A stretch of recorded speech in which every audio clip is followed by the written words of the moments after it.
Ladies and gentlemen, welcome back to another episode of The Intelligent Moron with Alex Silva. Back at it again with another week of this show. I kind of hate starting off with how the weather has been because it's cringe. But I do have to tell you that in California right now, it is where I live, 102. That's not a bad day. A couple days ago, we had, I believe, 108. And that was really bad. I could feel that. I could tell the difference between the days, for sure. Now, it is hot. Don't get me wrong. It's pretty warm outside. But it's not as bad as it has been. I do think that with this warm weather, it being so warm, that I would think that I would be used to it by now. And in a way, I am. I prepare more. I mentally prepare more to be put in a situation where I am going to endure heat and sweat a lot, which I have been in the past few days, especially if you walk outside. And I've had to walk outside a couple times to do things, and it's not fun. It isn't pretty. It's not a good sight. Nobody wants to do it, But I think, as far as adaptability, by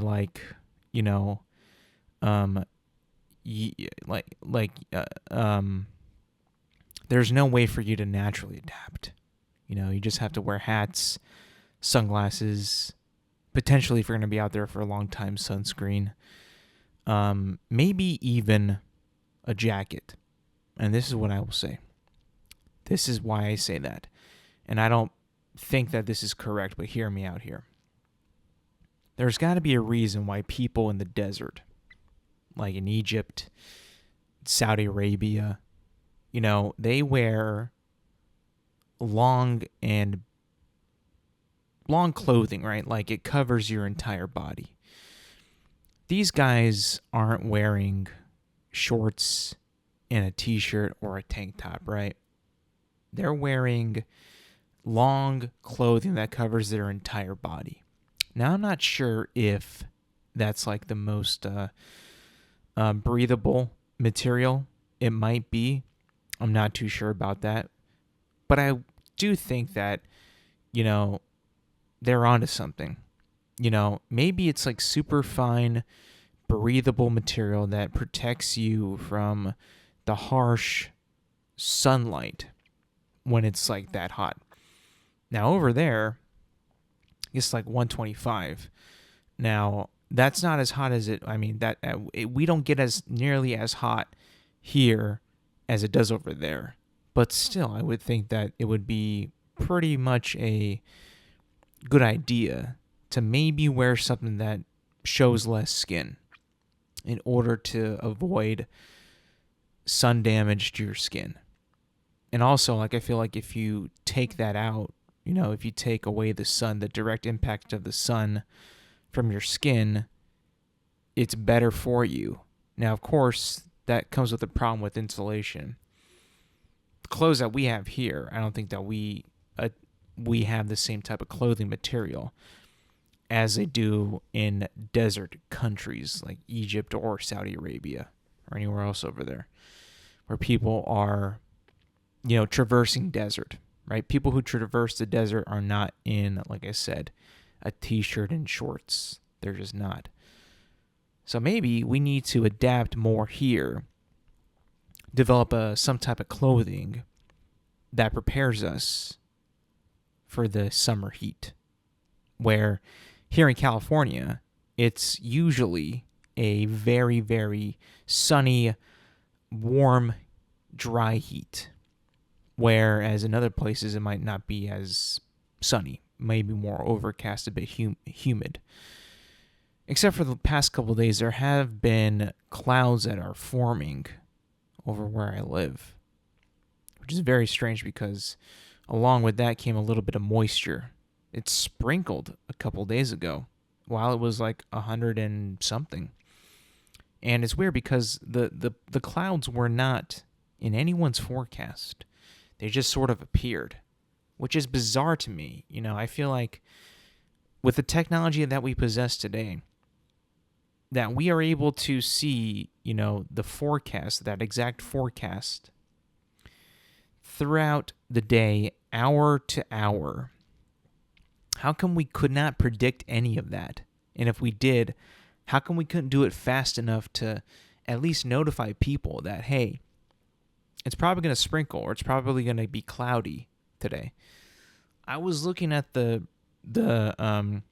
weather the day that it was cloudy, and not 1 hour by hour forecast did it ever even mention that, oh, by the way, it's going to be a little overcast with some clouds and potentially some precipitation.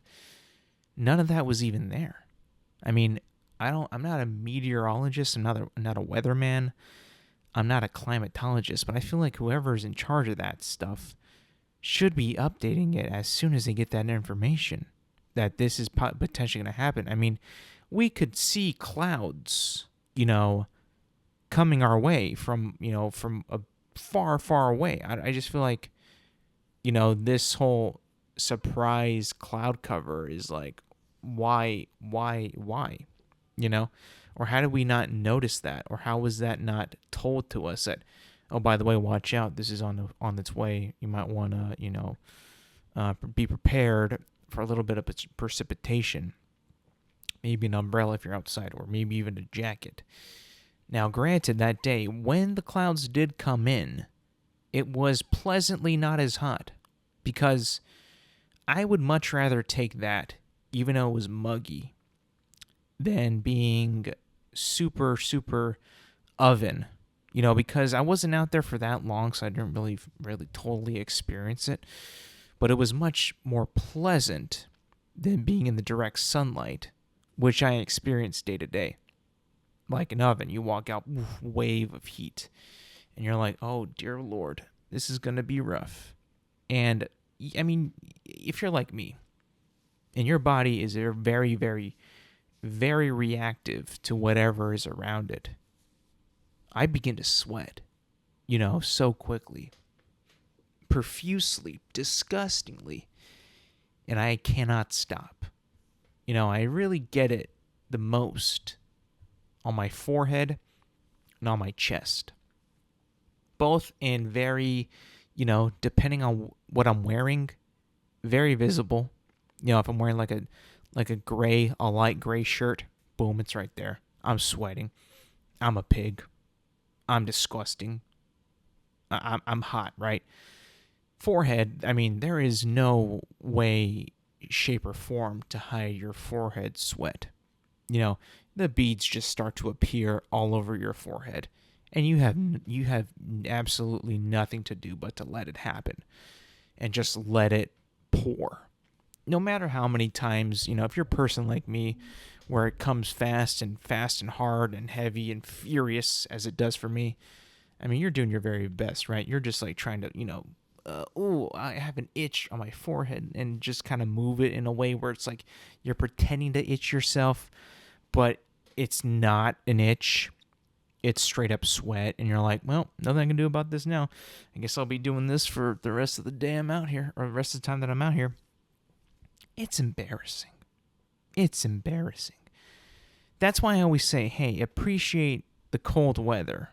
Or if it's too cold in your office, don't bitch about the coldness. If the AC is too high or it's too cold outside, you could easily, much easier, in my opinion, you can much easily avoid the cold than the heat naturally. If you're outside, you got to be outside. I mean, in the heat, there's no escaping it. The shade ain't going to do much. If you're cold, you can at least bundle up. Maybe go into a store, buy a sweatshirt, buy a t-shirt, anything that'll maybe bundle you up a little bit to warm you up. I do miss winter now. Now that we're in like the thick of summer, man, it's been pretty tough. I gotta admit, it's been pretty tough. It is not fun. And it's only going to get hotter. Will I report on that next week? Potentially. If it gets worse, I might. Who knows? I don't know if it's going to feel like, that worse or even get that worse, but, who knows? Anything can happen nowadays. I think next week is forecasted 111 on the 4th of July, which I don't know if that's even going to happen. If I'm being honest, I don't think that's going to happen. Only because those more than like a day forecast ahead, I'm always kind of skeptical. Like, is it really going to get like that? How do we even know? We don't even have any data. Well, we have previous data that we base it off of the years past. But is it even going to reach that high? Do we even know that? Again, I'm not a meteorologist. I'm not a climatologist. I'm not a weatherman. But I did take a class in college about the climate. And pretty sure that my professor was saying that it's so hard to predict weather that when we do that, it's straight up a gamble.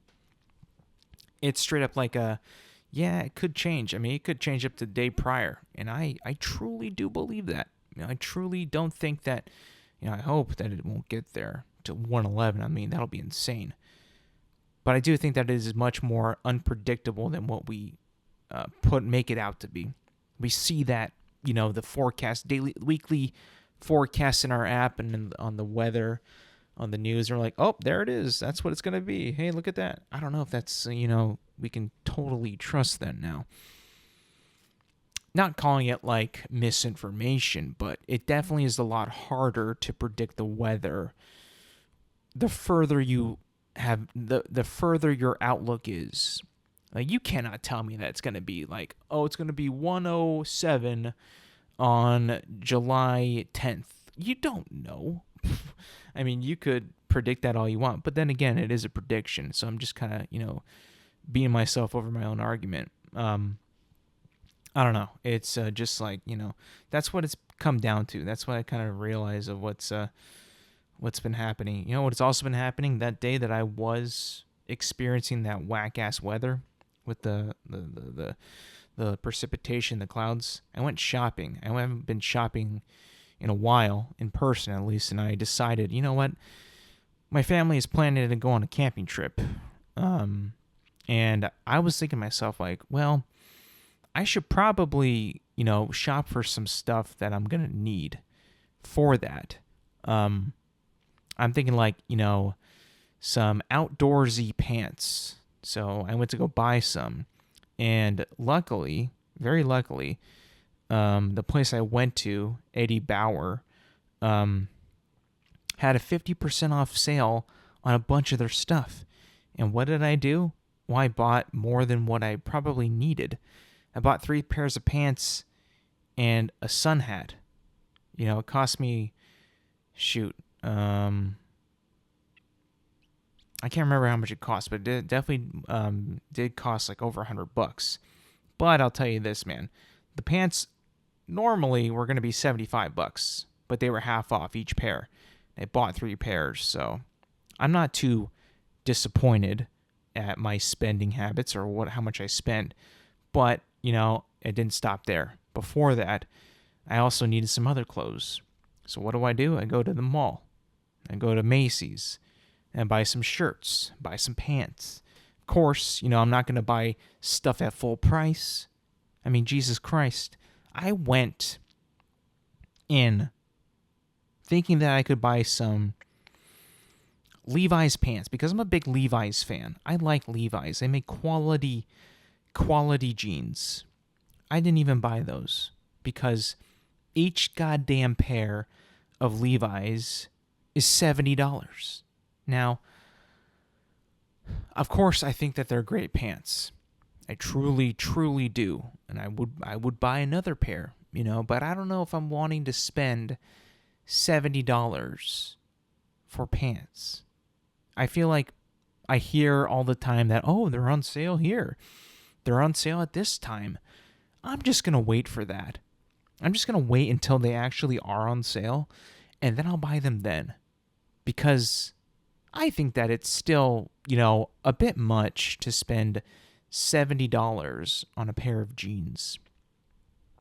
That, let's be honest, I was thinking it's summertime, no one's buying pants. Fingers crossed for a sale. Nada. Nothing. And I was disappointed. I was like, son of a bitch. Couldn't believe it. And it didn't stop there either. I continued my spree. Went to American Eagle, which I never go to, by the way, because it's just too far away from where I'm parked. And I don't want to walk that far. But I do go because, you know what? I know it is summer, right? So I needed some shorts.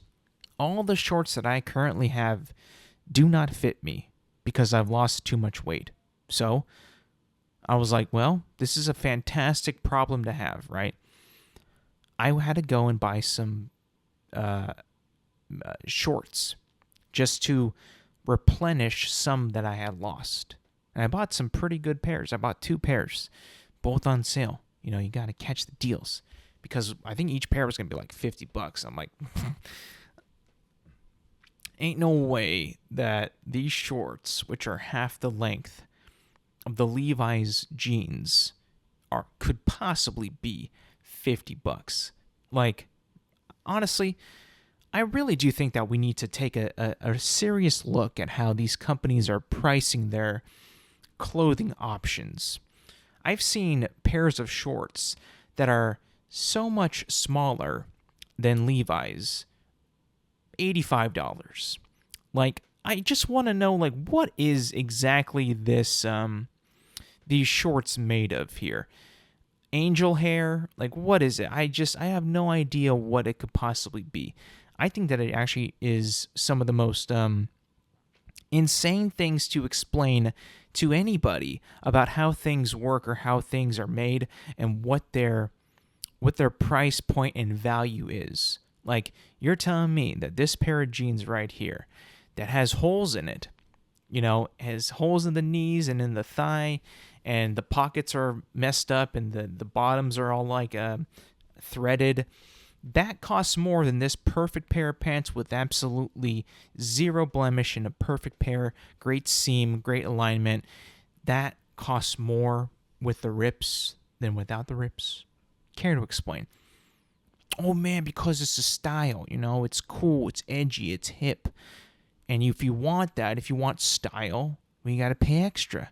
How could anyone actually explain that to, I don't know, if you have a kid, if you have a child that wants cool, edgy pants, how do you explain, well, I'm sorry, we can't get that because that costs more? The kid is like, well but it's ripped. Why is it more? Because the stylist said that it's cool. It's what people want, and what people want is going to cost more. I mean, I don't know how you would explain that. To me, I can't even think of a rational idea why. Just style? That's why it costs more? I guess it is. It pays to look good, Even though, in my opinion, I'm not going to buy the ripped jeans. I think that looks stupid. I wouldn't do that personally. I wouldn't walk around with the ripped jeans. I don't think that's a very fashionable style, in my opinion. But, some people enjoy that. Maybe it's because there aren't that many people that care to have ripped jeans. So they have to raise the price for the ripped jeans in order to kind of make a profit because they know that they aren't going to sell that many of them. Possibly. I think that could be something that is, a reason why this company would charge more for ripped jeans. But then again, I'm not a economist. I'm not a businessman. I would think that maybe they just wouldn't make as many because the demand isn't that high, and therefore they can kind of make it not cost as much. But then again, demands are shifting left and right. People want one thing, and then they don't want another. You know what I've actually noticed, though? This isn't really about jeans anymore.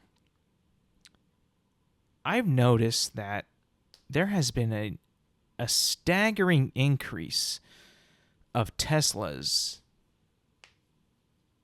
where I live. And I don't live in Los Angeles. I don't live in Silicon Valley. And for some reason, maybe it's just the popularity of the company or the desire to have an all-electric car, or you really like Elon Musk, but there has been an incredible and noticeable uptick in Teslas that I have seen on the roads. I'm not just talking about like the Tesla cars, but I'm seeing Cybertrucks. Not a whole lot, but more than I'm used to. And I'm wondering, what is it about a Tesla that really makes people want to get a Tesla? And I've kind of been up and down in terms of wanting a Tesla. There was a period of time where I was like, that car, that Tesla, those are cool. They look cool. I've seen the interior. The interior's cool. A lot of rich and cool people have Teslas. They're all electric, no gas.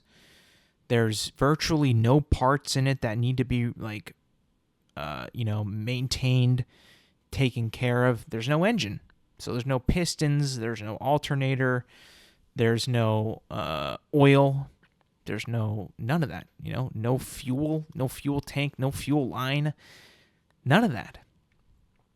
So of course I feel like,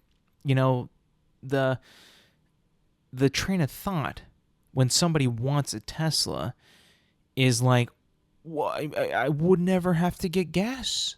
I wouldn't have to get my oil changed. I wouldn't have to, change this. I wouldn't have to change my engine or buy a new engine or, get a belt for my engine. And I think, honestly, if you're looking at it that way, from a first glance, it's almost like, you're buying something that has all these problems and in a way kind of eliminating those problems with one single purchase of a car that is, all electric, like I said, more popular than ever. I would assume that the models now are even better than they were when they first came out, more reliable. Like I said, less maintenance, obviously, but even then I also kind of think that, well, if you're going to get that car, you probably can't take it to your local mechanic that you've had for a while, because I think that Tesla only allows you to repair and customize the Teslas at the Tesla dealerships.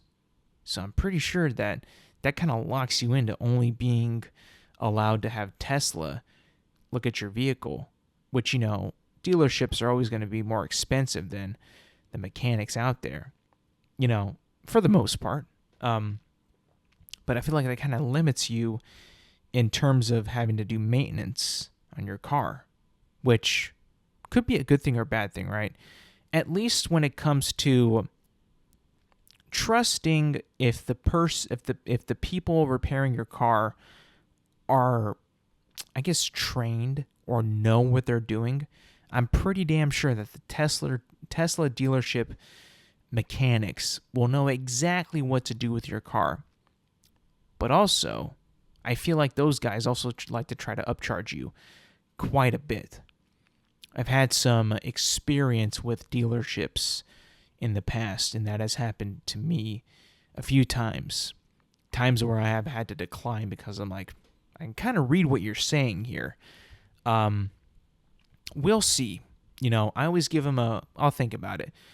Truly, I don't think about it. I say we'll see. This had to do with some tires, and I was like, we'll see. Took it to my tire guy. He's like, it ain't as bad as what they said. Maybe give it a few more months with these tires, you'll be good. But then possibly after that, we'll look at some tires. These motherfuckers at the dealership were like, we need to do this now, like right now, ASAP. I can order the tires for you right now and get them to you. It's like, they always do that too, by the way. The problem with the dealership is they want you to pretty much spend your entire life savings on your car that very second. I don't know if you've ever been to a dealership in a while, but they are willing to suck you completely dry when you walk into that door. Even if you have a car that you bought from them or leased from them and have been a loyal customer, they will try to get every cent out of your bank account or run up your credit card as much as they possibly can in that one single visit. Now, with your car getting older, with anyone's car getting older, you're probably going to have some things begin to pile up. That happened to me a couple weeks ago where I had to change my oil and then also had to change a couple of other things. I think it was an air filter as well. And it was more than what I expected. And I was like, well, fudge it. Might as well. Let's just do it. All right. So we did it. And like the oil change is normally like $85, right? Probably too much that I'm paying for right now. I get it. I understand. I'm stupid, right? Then you add more to that, the air filter. It's like, okay, well, this is kind of annoying. I just don't like how they're like that. They always need to pressure you. And you know what? I think as an adult, I have like, there are some times where I get suckered in. I think that happens to a lot of us. I think it's like, you're bombarded with things that you need to get done, need repaired, and you're like, well, might as well while I'm at it. I mean, I'm here anyways. But then you're like, maybe if I just took it somewhere else, I could have got it done cheaper. And for the same amount of work, for the same job, but cheaper. Because it's, an independent guy. He's not going to charge as much as his dealership with the car that I have, the company. Yeah, I mean, So anywho, though, back to Teslas. If I want to get one, and I've thought about it, I don't think that I can, at the moment, part with gasoline. I'm a big gas guy. Even though I don't have a car that really guzzles gas, which is, is fine. I don't care. But I just, when I look at Teslas and I hear that they got like a 250, 280 mile range before you got to charge up again, I just feel like that's not enough. My car gets about 360 miles to the tank. It's not that big of a tank. And I feel like that amount of miles for my fuel tank is pretty damn good. Now, you're telling me that this Tesla, this electric vehicle that is state-of-the-art, can only get like 280 something miles per tank or per charge? Now, I think that's like the baseline, probably the baseline Tesla. But even then, to me, that's just a little not enough, That's like having to power up, twice a week, maybe a week and a half. I don't even know if you could do like I want my battery full charged and that's it, if that's even possible. But I just feel like also, the car battery not only is going to be making your car go, but it's your AC, your lights, your radio, right? Your music, GPS. If it's winter, the heater, seat warmers, defrosters, like that is all being powered by the battery. So naturally, that 280 miles of charge is going to be depleted automatically because you're using the power to power other things. What if you want to charge your phone, right? What if your phone is, you plug it in to use the CarPlay, or you just need to charge it? Then that's going to take some of your battery life as well. So you even more won't be able to make it to the 280 mile charge distance because you're using all these other things just to keep your car going. So as I'm thinking about this, like, hold on a sec. Maybe the battery technology is just not there yet. Maybe I need to just not even think about that, because when I am using my gas-powered car, right, and I have the AC blasting, I know that's probably going to take a lot from the fuel, but also, like, cars are so smart today. We don't only just have gasoline and oil, but we have a battery as well that is charged up by the engine using our fuel. So it is like the perfect system of having everything that you want with good mileage and good use of all your utilities in your car, like your CarPlay, chargeability, AC. Like, it's like it's just the best. Like, I think that truly, like, we just aren't there yet when it comes to battery efficiency within these cars. So at the moment, as much as I see them and as much as I'm like, yeah, these look really cool, I think, thinking like, yo, this could be a cool car to have. I don't think that I'm in any position or wanting to get one within like the next even 10 years. Like, I just don't see myself being able to get it, knowing how, at the moment, how inefficient it is. The inefficiency is, kind of like it just not there. And I'm not a rich guy, right? I'm not going to just buy a Tesla for my cruising around the neighborhood car. No, I need to be able to go places with this thing. I need to have the ability to, if I want to go on a trip, this is my car. If I want to just go to the store, this is my car.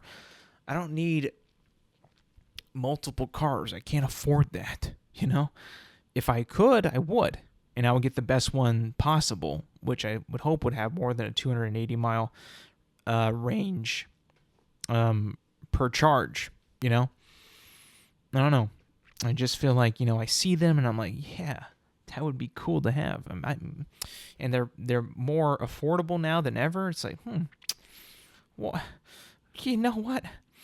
I think that it could be cool, And then to like, nah, I don't think so. I think that this is just not gonna, it would not be the best thing for me to do,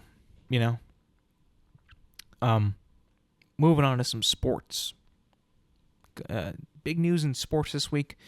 JJ Redick, former podcast brethren like myself, is now the head coach of the Los Angeles Lakers.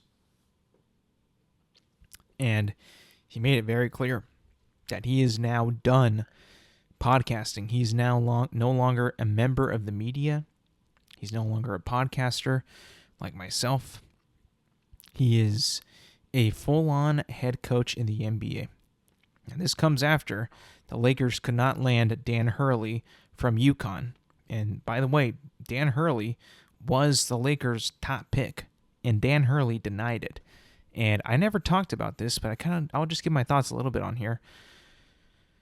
I don't know exactly if Dan Hurley would have been able to succeed in the NBA coming from college. Now, that doesn't mean that any coach from college has not succeeded in the NBA. I'm sure there's tons.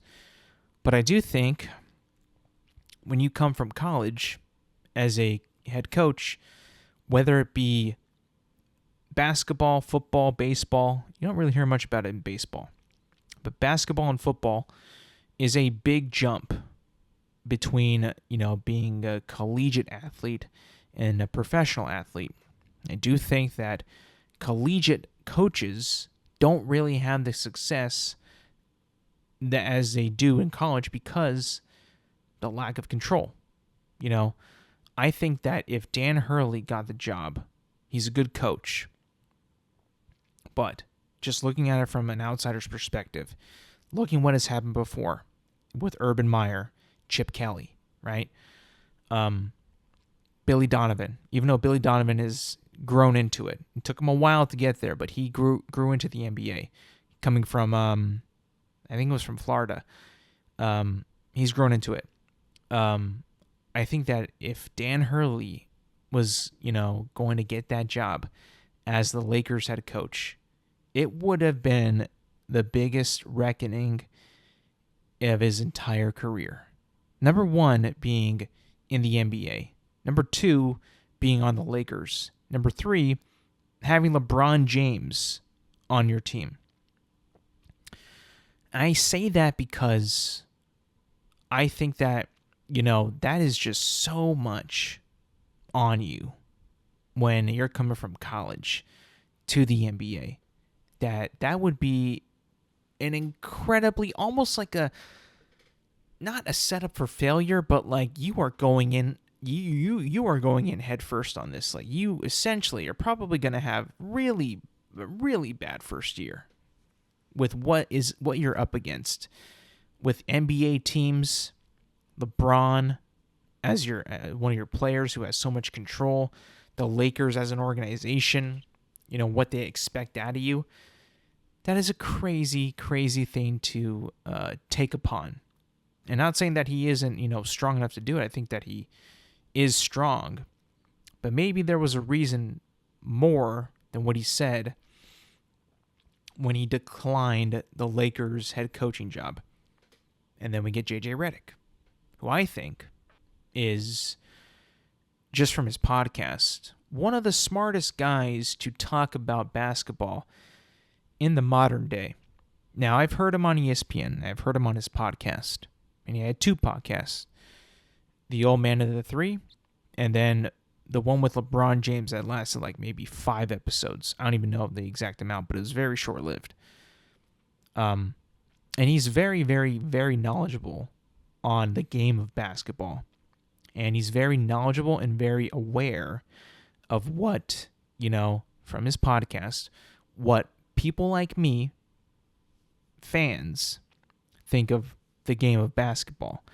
And because I've heard him say it. I've heard him, say like, fans don't understand this. We don't understand that. We make too much out of this one thing and another.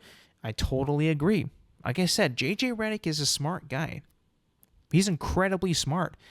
And I think that he is, going to be up against, he's in for a fight. I mean, like I said, with Dan Hurley, like this Lakers job is a lot of pressure, a ton of pressure. With LeBron as your star, you still have Anthony Davis, Austin Reeves is there.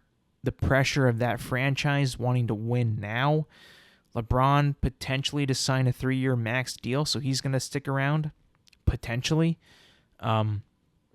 Also, like, not many roster moves at the moment. I mean, this is a daunting task. And I think Redick signed like a 4-year deal to be their coach. I mean, I just think that,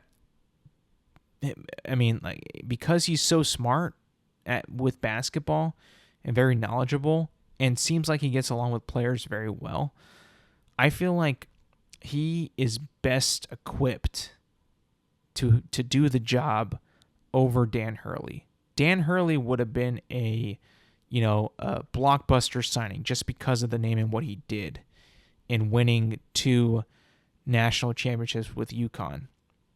That alone is, crazy, right? But I think that JJ Redick, while it wasn't the Lakers' top choice, and I think that they made that very clear, and I think Redick even made that very clear, that he was not, their number one. They were not even pursuing him, I think, while also pursuing Hurley. I think that he is still the better fit for the job to be an NBA coach, because he just kind of seems like he presents himself that way and is smart and knows what to do and knows the game very, very well at the NBA level. So I think that, while the Lakers did not get, their guy, they probably got the guy that'll be better as a head coach for the Lakers. Now, of course, I'm just a fan. I like to watch basketball, and I don't know it, in and out, right? But from what I can see, from what I've heard from Redick, the dude seems very smart. He seems very, very knowledgeable, that he knows exactly how to play to players' strengths and weaknesses and will be able to get the job done. So I'm excited to see how this guy does, because we're going to be seeing him, very, very, very soon, in preparing for the next season. The finals are over. It's almost July. Summer League is about to happen, and as soon after that, I think in like September, maybe even like late August, they start to meet up for like training camp or something like that. So it'll be, very, very soon. We'll see Redick very, very soon interacting with the players, interacting with the media in his new role as the head coach of the Los Angeles Lakers. I think that, I think he's a good hire. But then again, I also thought that Luke Walton was a good hire, and he kind of let that thing just fall apart, So I don't know. I think that's going to be a good fit. I think it'll be, in the long run, the right hire, apart from Dan Hurley. But I guess, as I'm talking about it and as I'm saying my piece, it all could come crashing down. It all could just slap him back in the face like, you thought you knew what you were doing, but maybe you don't. I don't know. I think that it's going to be a good hire, though. I really do think. Moving on. Man, I'm very excited for next summer, because next summer we get James Gunn's Superman movie, which, in my opinion, is like one of my most anticipated movies of next year, because I just love Superman so much. The character, what he stands for, his powers, he's so cool. He was my first superhero that I was ever introduced to. It was Superman. I remember I had a Superman toy, a Superman figure. I still have a Superman piggy bank. And Superman was my guy. That dude was just him for me. Superman was the best. And, we had the Superman, so many iterations, right? Christopher Reeve, which I like. Superman Returns, which is pretty cool. The Man of Steel, which was good. I only say it wasn't great because even though that he looks good and he looks cool and he does cool things, that Superman, Henry Cavill, and this is not even Henry Cavill's fault. This is who was in charge of Superman, the writing of Superman and the story of Superman. To me, they left out the key thing, which is his good heart and always wanting to do well, and being encouraging, comforting, loving, and always wanting the best out of you. And I feel like because he just never really spoke, I know that sounds weird to say, but truly, he doesn't speak all that much in the movies that he's in. So you can't really get that feel, that classic Superman feel, in the movies that he's in Man of Steel, Batman vs. Superman, and Justice League. It's just, it doesn't come across. And it's I always watch those movies and rewatch them and man, he's not he looks like him. He looks just like Superman. That is Superman, but I'm not getting it. I'm not seeing it. I don't feel it from this guy, So the fact that they're making another Superman and the movie is just called Superman, with a new actor, I don't even know him, right? I don't know anything that he's been in. I've never seen him on screen. I don't think so. And I'm excited for it. I'm really excited. And they're filming it right now. And, obviously, when they're filming stuff, leaks come out. And the suit that he's wearing, in my opinion, looks pretty damn good. I can't lie. I really like the suit that they have for Superman in this new movie. And, the set pictures come out and him, in different scenes of the movie, different, angles of the suit. We've pretty much seen like the entire suit now in its entirety. And I think it looks really good.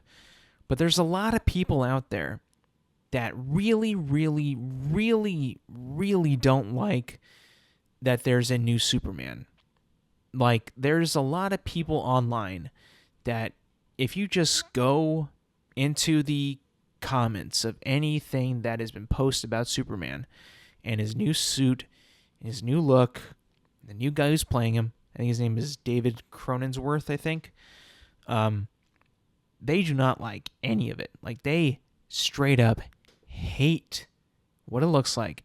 They hate this man. They hate how the role was recast for James Gunn's universe.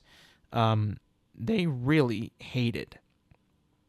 And it just is become like David Cronenworth, yeah.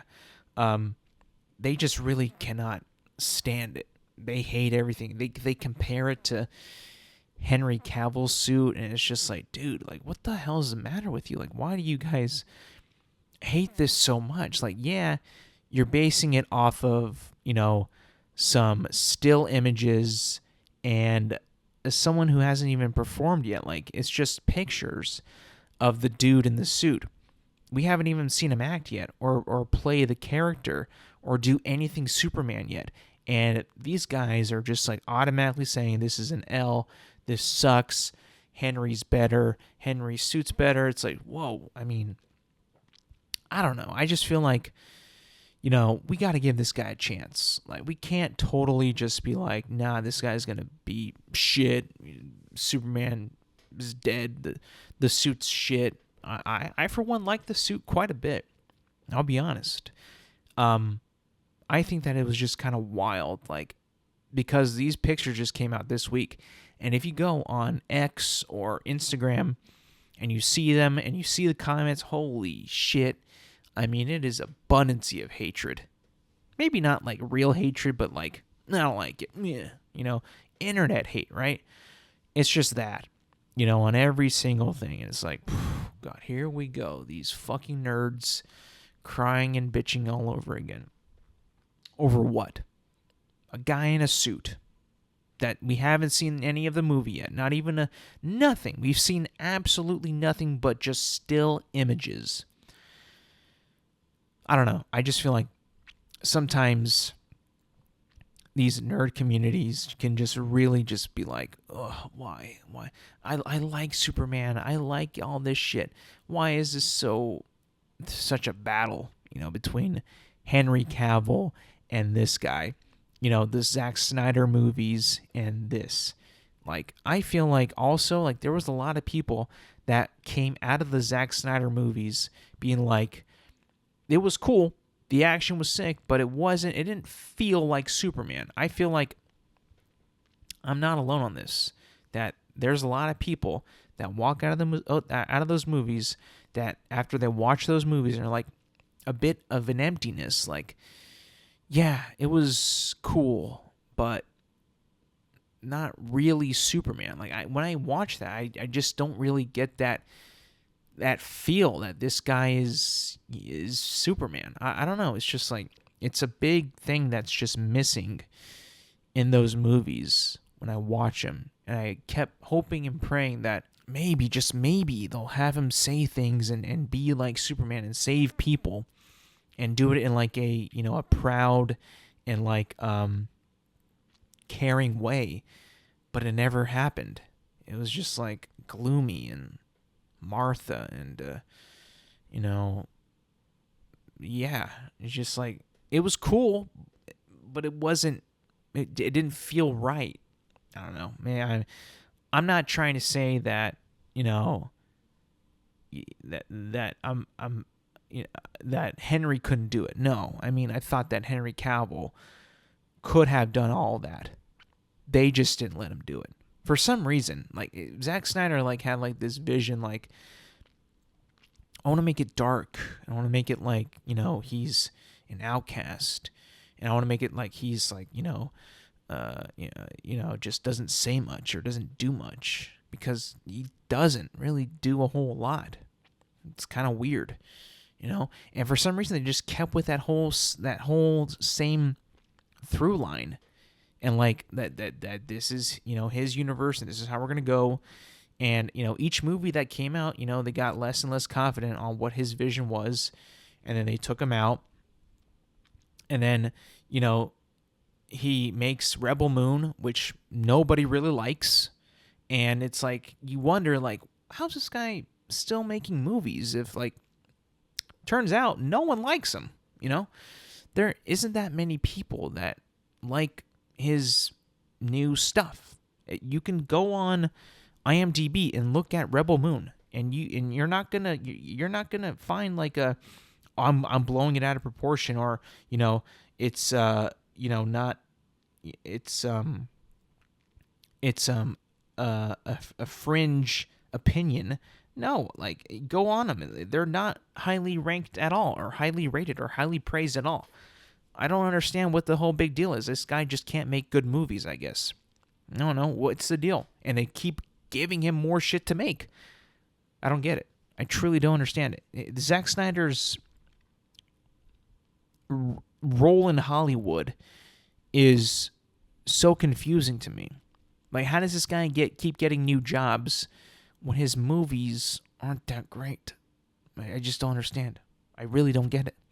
His movies are very, like, visually cool, too much slow-mo, written poorly, and, like, okay, action's cool, you know, when it's not in slow motion all the time.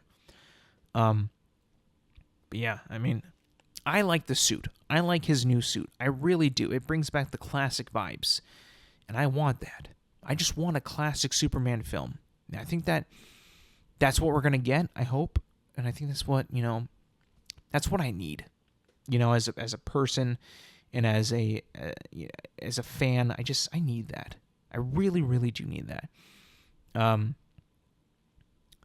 The Fantastic Four, the new movie that's coming out next year, is going to be shooting at the end of July this year, coming out July 25th, 2025. Got some details on that. Apparently, the movie's going to be in the 1960s in an alternate universe.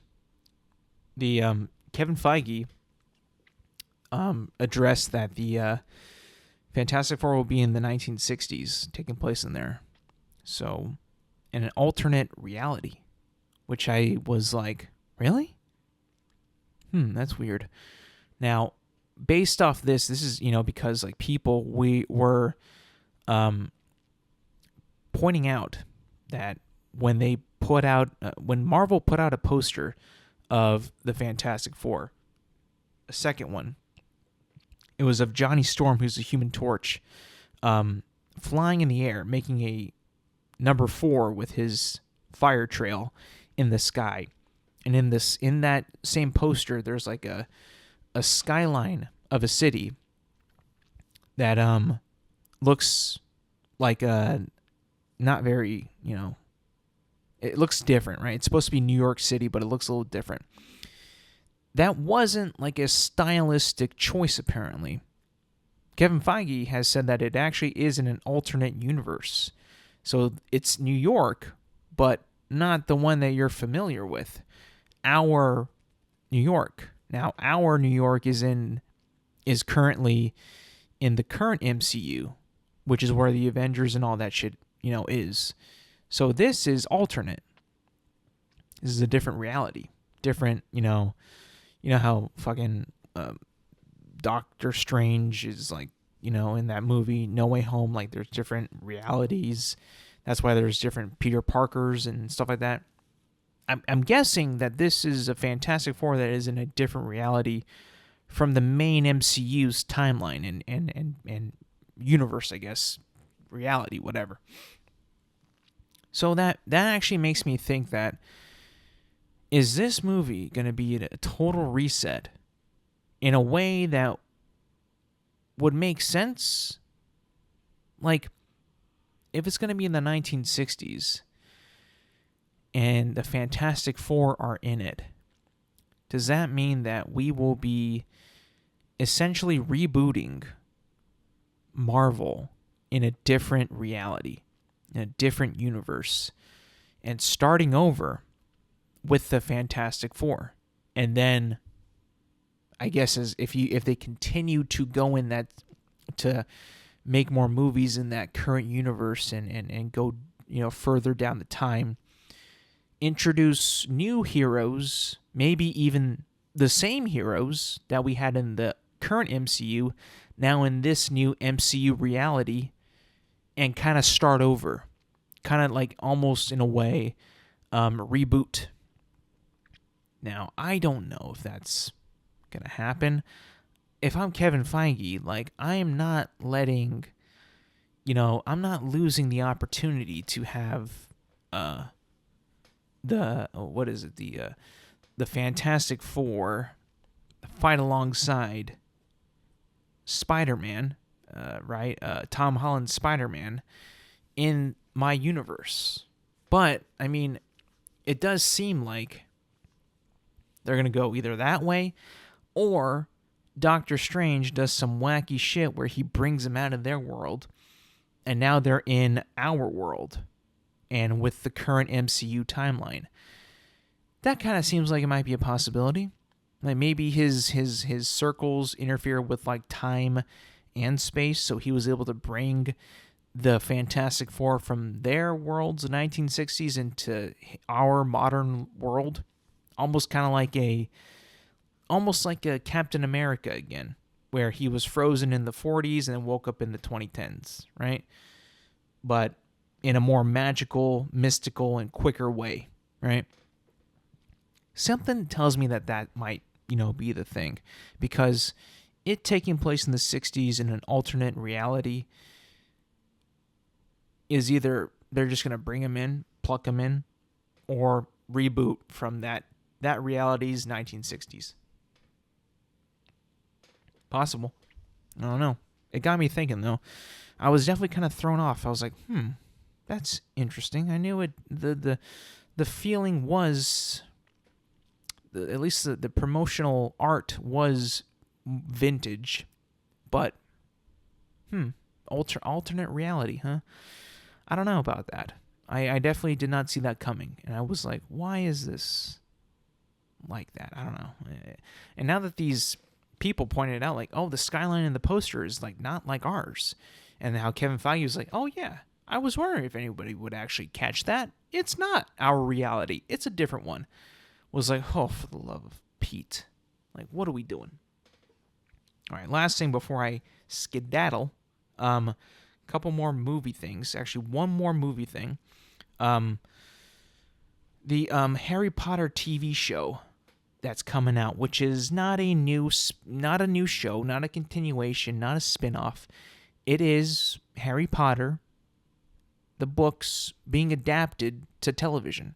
So we had the books adapted to films in the 2000s, in the late and early 2010s, and now we're getting the Harry Potter books adapted again from books to TV format, which will be now coming out on HBO instead of Max.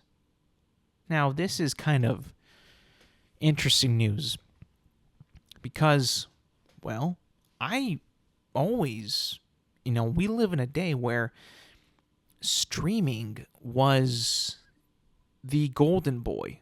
The golden way to put out your content was streaming. It kind of, in a way, took over traditional TV release.